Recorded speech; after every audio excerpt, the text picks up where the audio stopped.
ఇక్కడ మనం ఆలోచన చేస్తే ఏంటంటే, నీ ప్రార్థన ఎంత పవర్ఫుల్ తెలుసా?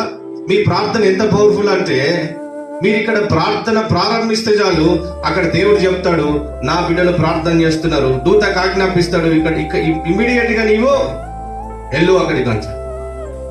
మనకు తెలియాలా? ఫస్ట్ ఆఫ్ ఆల్ నీవు ప్రార్థన చేస్తే ఏం జరుగుతుందనే నీకు తెలియాలి. ఏదో అయ్యగారు ప్రార్థన చేయమన్నాడు కదా, ఓ 5 నిమిషాలు మోకరించి ప్రార్థన చేద్దాము, అది కాదు.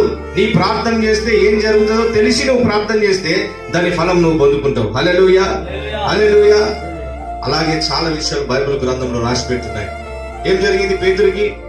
సంఘం అయితే ప్రార్థన చేస్తుంది అత్యాశక్తితోని.